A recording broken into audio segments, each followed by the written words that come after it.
Bonjour à toutes et à tous, merci d'être avec nous sur l'équipe 21 pour suivre le Grand Prix de Pau. C'est une course historique, la course de Formule 3 qu'on va suivre en compagnie d'Antoine Leclerc. Bonjour Antoine. Bonjour Marc, bonjour à tous. Vous êtes pilote de GT, vous connaissez par cœur cette piste de Pau sur laquelle vous allez rouler. Pau, c'est un rendez-vous de Formule 3, donc c'est d'ordinaire les petits jeunes, et pourtant c'est la course avec le plus de retentissement dans cette discipline. Il y a beaucoup d'intérêt à la suivre parce que c'est historique. On court aujourd'hui la 75e édition de ce Grand Prix de Pau, parce que c'est la course des petits jeunes, et puis parce qu'il faut suivre les futurs espoirs qui un jour peut-être seront en F1. On s'est illustré ici de Fangio, Prost, allez-y, tout le monde a roulé et a gagné ici dans les rues de Pau, Antoine. Effectivement, c'est un rendez-vous très attendu de tous les pilotes, qui plus est des jeunes pilotes pour le Grand Prix F3. C'est un rendez-vous qu'on rêve d'accrocher à son palmarès, donc ça va être une très belle course. Effectivement, les meilleurs pilotes de F1 et des champions du monde, pour ne pas le citer, Lewis Hamilton, se sont imposés dans les rues de la cité paloise. On a roulé en Formule 1 à l'époque, dans les années 30, dans les années 40 et 50. 50 évidemment, avec Fangio qui s'est imposé ici. Ensuite, on a eu des Formules 2. Jim Clark a gagné à plusieurs reprises également. On va vous dire les noms de ceux qui ont gagné. On a roulé en Formule 3000. Jean Alesi s'est imposé en 1989. Et puis on roule en Formule 3 maintenant, et c'est une tradition. Et donc on va suivre avec beaucoup d'attention les jeunes garçons qui composent cette grille de départ. Vous venez de voir le poleman qui est italien, qui s'appelle Alessandro Lorandi.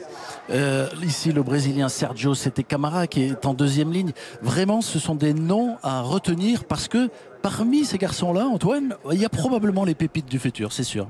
Oui, c'est sûr.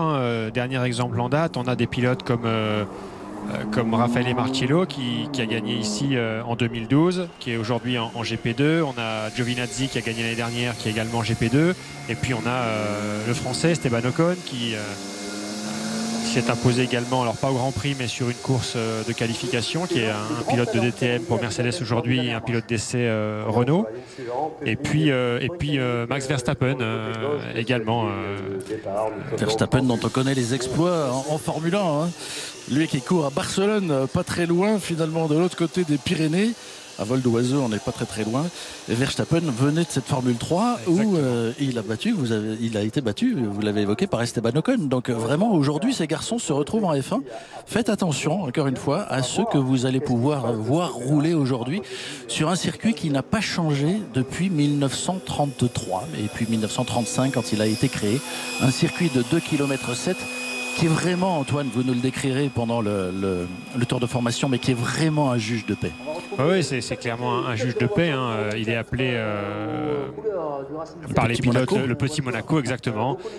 Il y faut effectivement des aptitudes physiques, mentales, une capacité à rester concentré tout au long de la course, parce qu'on est vraiment au ras des rails, et il faut absolument pas commettre d'erreurs pour pouvoir espérer s'imposer et monter sur le podium ici à Pau. C'est ça, c'est un circuit en ville, le haut fait vraiment du championnat d'Europe de Formule 3, F3 Euro Series, c'est le nom exact de cette série, avec une autre course qui elle se déroule à Zandvoort aux Pays-Bas et qu'il faut remporter. C'est un master, un rendez-vous annuel de la Formule 3 internationale. Et puis la troisième épreuve magique, c'est celle de Macao, évidemment, dans cette ancienne colonie en Asie, Macao. Et alors là on est évidemment en ville encore, et ça monte, ça descend plus qu'à Pau, c'est encore plus serré, c'est plus rapide par endroits. C'est aussi l'une des courses qu'il faut remporter. Antoine Leclerc, puisqu'on a les pilotes et qu'on remonte la grille en ce moment, c'est aussi l'occasion de détailler ces monoplaces de Formule 3 que le grand public ne connaît pas forcément, et de faire un petit peu un point technique sur ces machines. C'est des monoplaces qui pèsent aux alentours de 600 kg pour 240 chevaux. Donc on est entre une Formule Renault et une GP2. Alors que là on a aperçu le Français, le seul Français engagé, Antoine Leclerc, qui roule pour une équipe Antoine Hubert. Antoine Leclerc, il est avec moi aux cabines. Exactement, il est à côté de vous, Marc. et il va vous apporter ses lumières et sa connaissance de ce circuit de Pau. Antoine Hubert est donc le seul Français cette année engagé dans ce championnat F3 Euro Series et il roule pour une équipe néerlandaise, le Van Amersfoort Racing. Je parlais justement de Formule Renault qui est l'étage, donc on va dire juste en dessous de la Formule 3. Antoine s'y est imposé l'année dernière en Formule Renault ici à Pau, donc il connaît très bien. Il s'est également imposé en F4, donc le premier échelon, on va dire, de la monoplace sur on va dire sur la route de la Formule 1. C'est l'école, évidemment, pour grandir dans la monoplace. Vous avez vu le classement du championnat. Alors, nous, on vous propose aujourd'hui ce Grand Prix de Pau, 75e édition, parce que c'est en France, parce que c'est un événement. Mais le championnat se déroule sur plusieurs rendez-vous, bien évidemment. La première manche était au circuit Paul Ricard, dans le sud de la France. La deuxième sur le Hungaroring, à côté de Budapest. Il y a à chaque fois 3 courses sur un week-end de Formule 3. 3 courses de 33 minutes plus un tour. Et cette course de ce dimanche après-midi, c'est le Grand Prix. Les 2 premières ont été remportées sous la pluie hier par 2 Britanniques. Barney Coat la première, Russell la deuxième. Les conditions ont considérablement changé. Et je pense que tout le monde est content, Antoine. Oui, je pense que tout le monde est content. Après, ça va être, on va dire, les premières conditions sèches en course. Ils ont eu de la pluie pour la course 1. Ils ont eu des conditions séchantes, on va dire, pour la course 2, puisque seule la trajectoire était sèche. Le reste de la piste était toujours gramouillé. Donc, ça va être la première course pour les pilotes en conditions 100% sèches. Donc, on risque d'avoir une belle bagarre, surtout qu'aucune hiérarchie ne s'est vraiment dessinée depuis le début du week-end entre les pilotes. Il n'y a aucun pilote qui domine. Donc, ça promet une belle bagarre pour cette course et ce Grand Prix de Pau aujourd'hui. Allez, on est en ville, on est parti dans les rues de Pau, un circuit de 2,7 km que vous nous présentez, vous nous le décrivez, Antoine. Donc effectivement, donc la grille de départ, je ne sais pas si on va le voir, il y a une première courbe devant les stands, une courbe qui passe à fond absolu en F3 pour arriver sur le gros freinage, le plus gros freinage du circuit, le virage de la gare, voilà, qu'on a à l'écran, là où il y a toujours beaucoup de spectateurs. Là, c'est ici, freinage très spectaculaire. On réaccélère très tôt à la sortie au milieu de cette courbe pour la montée du casino. Très important de bien sortir ici, ça monte vers le casino pour arriver au pont Oscar qu'on n'a pas vu, un virage très technique. On en voit la sortie sur la droite de l'image, très technique en aveugle. Ici l'endroit le plus long du circuit, voilà. L'épingle du lycée. L'épingle du lycée où on met la première. C'est l'endroit du circuit où on met la première. Là on est dans la grande courbe du parc Beaumont. On va dire le juge de paix, là où ils font un gros cœur et où les pilotes font la différence. La descente de Pont-Émiraut. Là, on revient sur la partie basse du circuit. On n'a malheureusement pas vu le virage Foch, la statue Foch, également un endroit clé. La descente vers le virage du haricot. Pourquoi sinon? Parce que la forme du vibreur à l'intérieur fait penser à un haricot. Et donc la dernière chicane avant la grande ligne droite, enfin la grande ligne droite, la partie, on va dire. Oui, pour vous les pilotes, c'est une ligne droite, c'est une grande courbe, on va dire. Ouais, c'est à fond à ce moment-là. C'est un gauche-droite complètement à fond, qui est même insignifiant hein. Pour les pilotes. On est vraiment ouais, c'est très vite. Absolument à fond pour revenir donc sur la grille de départ. Encore un détail sur ces monoplaces, cette espèce d'entrée d'air, ce suppositoire qu'on voit sur les côtés. Qui permet au moteur de respirer, tout simplement.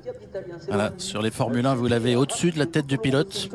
Sur la F3, c'est sur le côté, vous voyez là sur la droite de l'image, à gauche des pilotes et des monoplaces. La prise d'air qui alimente les moteurs, la plupart sont des moteurs Mercedes-Benz. Il y a également des moteurs Volkswagen qui sont engagés. Et puis il y a une écurie qui est Shribond with T-Sport, qui est une écurie asiatique, qui elle utilise un moteur officiellement appelé NBE. Attention le drapeau vert et attention au départ parce que c'est toujours extrêmement chaud ici dans les rues de Pau. C'est parti pour 33 minutes plus un tour sur ce Grand Prix de Formule 3 de Pau. Attention Laurenti qui conserve le bénéfice de sa pole position devant Stroll. Et déjà une touche à derrière. Attention. Ouais, ça a tapé plusieurs fois. Oui, il y a plusieurs pilotes qui viennent. Attention, oh là là, la piste est complètement obstruée dès le départ de ce Grand Prix de F3 de Pau. Il y a 1, 2, 3, 4, 5 au moins voitures qui sont engagées. Il y a Sergio Sette Camara qui était en deuxième ligne. On l'a vu tout à l'heure en gros plan sur la grille de départ. C'est les deux pilotes qui étaient en deuxième ligne qui se sont accrochés. Et safety car. Dans la première courbe. Il y a Nick Cassidy également qui est pris dans l'accrochage. Nick Cassidy et Camara. Le jeune Allemand Beckmann. Un garçon qui ne sera pas allé bien loin. On va revoir ce départ. Regardez en deuxième ligne. Vous voyez, c'était Camara qui se décale là, avec le museau jaune de sa voiture. Et hop, il se heurte avec Cassidy. Ils atterrissent dans le rail. Et derrière, ceux qui arrivent, qui sont lancés à pleine vitesse, ils ne vont pas pouvoir les éviter. Voilà. Ouais, là, il est passager de sa voiture. C'est souvent comme ça en ville, quand ça s'accroche devant. Derrière, ça s'empile. On aurait pu espérer que les voitures l'évitent derrière, mais avec cette erreur de Beckmann qui se met en travers. Il y a aussi Mazepin, le russe, qui est pris dans cet accrochage. Guan Yuzu, l'un des deux Chinois engagés. Zhigongli, l'autre Chinois. Les deux Chinois, celui de Carlin et celui de la Ferrari Drivers Academy, puisque l'un des deux en fait partie. Guan Yuzu, safety car évidemment qui est sorti. On n'arrête pas le chronomètre, on n'arrête pas la course.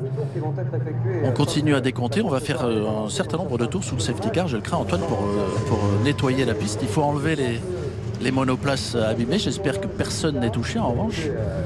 Et puis il faut enlever les débris maintenant sur la piste aussi. Exactement. Alors c'est vrai que les commissaires à Pau font un travail extraordinaire. Mais il va effectivement falloir quelques tours là, c'est sûr, pour évacuer les monoplaces, les débris, certainement des fluides qui ont sûrement coulé sur la piste. Donc ça va nécessiter au moins 4-5 tours de safety car. Bon, apparemment, 4 voitures à évacuer. Ouais, dont celle du jeune Allemand David Beckmann. Alors, j'ai pas dit David Beckham, David Beckmann. Tiens, Pedro Piquet Junior, Pedro Piquet, qui passe au stand. Je me mélange les pinceaux parce que Nelson, le père, est là ce week-end. Et il y a Guan Yuzu, justement, le chinois, qui a pu repartir et qui passe au stand également pour tenter de changer l'aileron arrière. Pedro Piquet est le dernier fils de Nelson, triple champion du monde de F1. Il roule donc en Formule 3 et on a failli avoir ce week-end un événement, la venue de Nelson Piquet Junior dans l'équipe Carlin, équipe britannique, et ils avaient annoncé sa venue. Et puis la FIA a décidé finalement de lui interdire de prendre le départ. Il faut donner l'explication quand même, alors que Nikita Mazepin, le russe du High-Tech Grand Prix, a pu repartir, mais on va rentrer la voiture au stand. Oui, il faut expliquer pourquoi Piquet n'a pas pu rouler donc. Oui, alors il y a une nouvelle réglementation, on va dire, au niveau des pilotes. La FIA doit approuver donc la participation de tous les pilotes au championnat de F3, et il y a une réglementation un petit peu plus stricte là-dessus. Et effectivement, ça aurait été très bien médiatiquement pour le Grand Prix qu'un pilote comme Nelsinho Piquet soit au départ avec 28 Grands Prix de F1 à son compteur. Mais malheureusement, et je pense que c'est normal, il ne rentrait pas dans les critères. Ouais, parce qu'on veut montrer les petits jeunes, c'est ça. On va faire de la F3 une discipline taxée aux échelons supérieurs. Alors c'est vrai que le public l'a regretté. Les spectateurs de Pau qui depuis longtemps voient des grandes stars venir rouler ici se sont dit bon, ça aurait été quand même sympa qu'on ait un Nelsinho Piquet, un Nelson Junior au départ de ce Grand Prix. Mais bon, les avis sont partagés sur cette interdiction de rouler. Néanmoins, donc Pedro, le petit frère, est là et vous avez vu qu'il est repassé par le stand. On s'en sort bien finalement. Ça aurait pu être plus grave que ça pour certains pilotes là. Laurent Diestrol s'était envolé sans problème. On avait vu Alessio Lorendi patiner un tout petit peu, ne pas faire un très très bon départ. Il a failli faire subtiliser la première place. Ben Barnicoat qui passe également au stand. Attention, il va falloir que tout le monde soit passé pour pouvoir reprendre la piste. Voilà, il revient à la 15e position, Ben Barnicoat, juste derrière Pedro Piquet. Donc vous aurez remarqué qu'il a le casque évidemment aux couleurs de celle de son père. Là, il y avait la grue qui obstruait la vision, mais ne vous inquiétez pas, la grue évacue les voitures et ensuite elle va s'enlever. Le voici, Pedro Piquet. Je vais l'appeler Nelson jusqu'au bout, je crois. Et il a également des couleurs qui rappellent la Brabham de Nelson lorsqu'il a été champion du monde. Ce sont d'ailleurs les sociétés qui appartiennent au père.